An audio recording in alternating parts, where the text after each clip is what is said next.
Kufuatia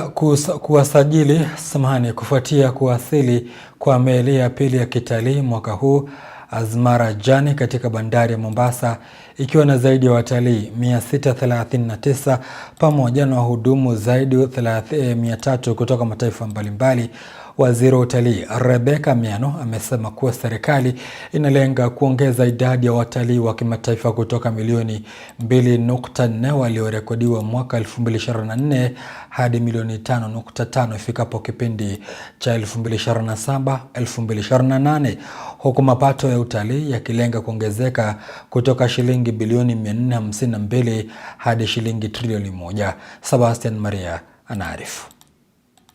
Meli ya kitaifa imetia nanga katika bandari ya Mombasa ikiwa na wageni zaidi ya 639. Waziri wa Utalii Rebecca Miano akisema kuwa utalii huo unadhihirisha juhudi za serikali katika kuimarisha sekta ya utalii kote nchini. To thank His Excellency the President of the Republic of Kenya for the support he has given to the tourism sector in various ways, including visa openness. We just saw in December that Kenya was ranked number 3 in Africa in terms of visa openness using the electronic travel authorization. We have also seen infrastructure development in terms of roads, improvement on the port. We have seen a lot of improvement. The airport. Aidha, alifichua kuwa kutokana na juhudi za serikali, sekta ya utalii inanuia kuongeza idadi ya watalii wa kimataifa kutoka milioni 2.4 hadi milioni 5.5 na kuongeza mapato kutoka bilioni 452 hadi trilioni 1. Cruise tourism is also about huge numbers. Just one vessel is able to deliver 600, 900, some more than 1,000.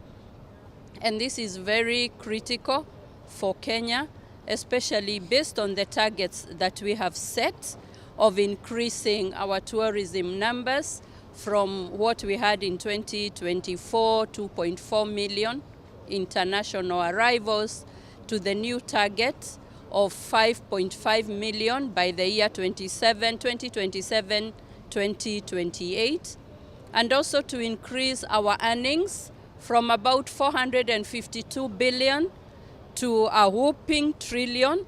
So you see, these kind of achievements will enable us to achieve our targets. Mkurugenzi wa operesheni ya Portsmans Tour Safari Mohamed Harsi amesema kuwa utalii huo haunufaishi Mombasa pekee bali pia kaunti mbalimbali watakazozuru watalii hao. Nahodha wa meli hiyo amesimulia furaha yake kutokana na kuboreshwa kwa miundombinu katika sekta ya utalii. Today's vessel, we are handling all the safaris. We have city tours close to 300 who are going on city tours. Then we have another close to 250 also who are heading to Savo East. And then we also have a flying safari to the Mara and Amboseli.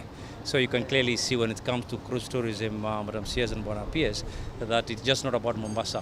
It goes all the way to Narok County, Taita Taveta County is a good part of the country that is going to benefit as well.